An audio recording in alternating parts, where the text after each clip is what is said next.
I want to talk about swimming upstream today. Y'all ready?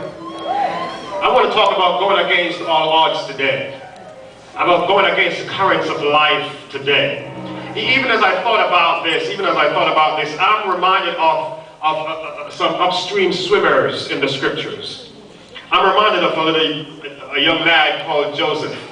In Genesis 39 and verse 9, the Bible said, there is no one greater in this house than I. This is Joseph speaking. Nor has he kept back anything from me but you, speaking to Potiphar's wife. Because you are his wife. How then can I do this great wickedness and sin against my God? How can I then go downstream and sin against my God? How can I allow myself to be carried by the currents and swim against my God? But the Lord, verse 21 says, but the Lord was with Joseph and showed him mercy. This is after he ran away from Potiphar's wife. This is after he decided to swim upstream. But the Lord was with Joseph and showed him mercy. And he gave him favor in the sight of the keeper of the prison. So Joseph, I'm reminded of Joseph being one of the upstream swimmers. Somebody shout upstream swimmers. Joseph was one who decided, I'm going to go against the current that's trying to pull me down away from the purpose of the living God. And I've made up in my mind that I will swim upstream against every current that's trying to pull me away from my divine destiny. See, Joseph sensed that God had a destiny for his life, and Joseph decided that, listen, I refuse just to go downstream like everyone else, like all the other young folks, and be pulled away, carried away from God's purpose for my life. And so, listen, whatever it takes, I've decided that I'm going to swim upstream. I'm going to swim upstream. I'm going to go against the currents of life. I'm going to go against the currents of temptation. But the Bible said after Joseph decided to swim upstream, the Bible let us know that God favored Joseph. It's getting better. Let's look at another set of upstream swimmers. Golly, these things are tight. But let's look at Daniel chapter 1 and verse 5. And the king appointed for them a daily provision of the king's delicacies and of the wine which he drank, and 3 years of training for them, so that at the end of that time they might serve before the king.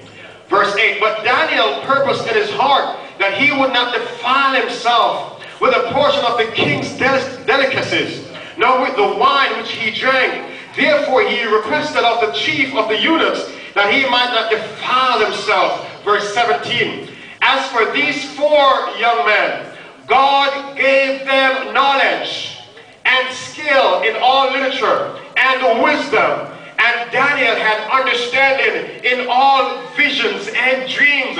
I am reminded of another set of upstream swimmers.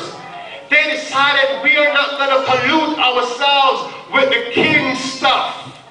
We are going to stand up and be different. We are not going to allow ourselves to be carried by the currents taking us downstream from what God has called us to do, from what God has purposed in our hearts to do. So listen, even if it goes against the order of the day, listen, we have decided that we are going to swim what? Upstream, yeah. And here's what happened when they decided to swim upstream. Listen to this in verse 17. As for these 4 young men, God gave them knowledge and skill in all literature and wisdom. And Daniel had understanding in all visions and dreams.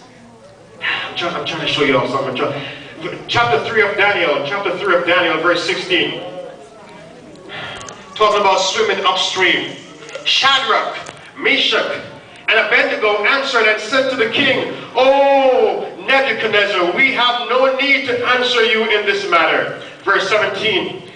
If that is the case, our God whom we serve is able to deliver us from the burning fiery furnace, and he will deliver us from your hand, O king. Verse 18. But if not, let it be known to you, O king, that we do not serve your God. Slap somebody and tell them, listen, if you're trying to pull me away from my God, I just want to tell you that I don't serve no other God beside the true and living God. They said, listen, King, with all respect, we do not serve your gods, nor will we worship the gold image that you have set up. Verse 24, then King Nebuchadnezzar was astonished, and he rose in haste and spoke, saying to his counselors, did we not cast 3 men bound in the midst of the fire? They answered and said to the king, true, O king. Verse 25, look, he answered, I see 4 men loose, walking in the midst of the fire, and they are not hurt, and the form of the 4th is like the Son of God. Verse 30, then the king promoted Shadrach, Meshach, and Abednego in the province of Babylon. 3 guys decided that they're not going to swim downstream, they're going to go upstream against all odds, against the current of the pressure that they were facing. They were looking at the fire, but they decided that they're going to defy the king's order and swim upstream. Because if they go downstream, it's going to pull them away from the purpose and the destiny and the plan of God. Am I talking to anybody in the house today?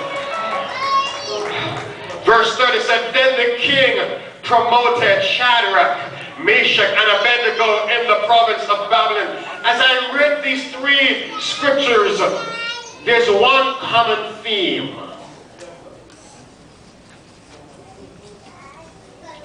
All these upstream swimmers were promoted.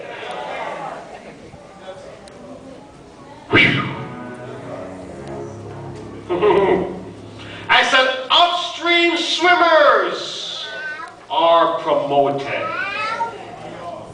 God honors upstream swimmers. Can I say one more time? God honors upstream swimmers.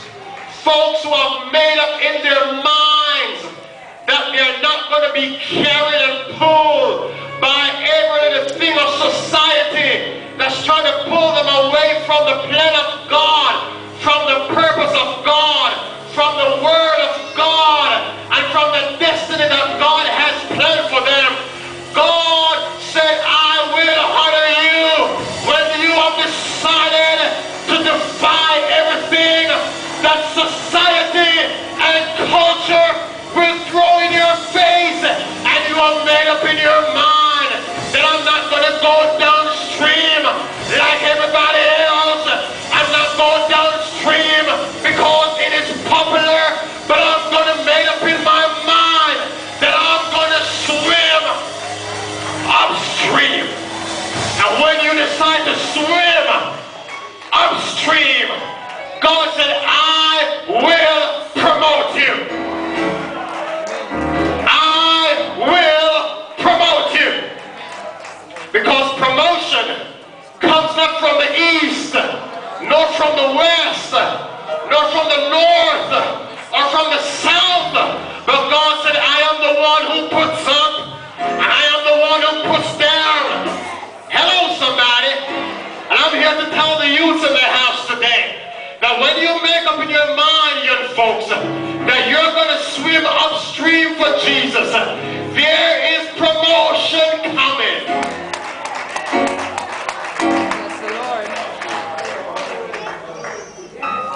Slap your neighbor and tell him, keep swimming, keep swimming. God is looking for some upstream swimmers. I said God is looking for some upstream swimmers. We got too many Christians who just like to go with the flow because it's a popular thing to do. I dare somebody to stand out and stand up and make a difference. I dare some radical young folks in this house that will say, I am going to swim upstream.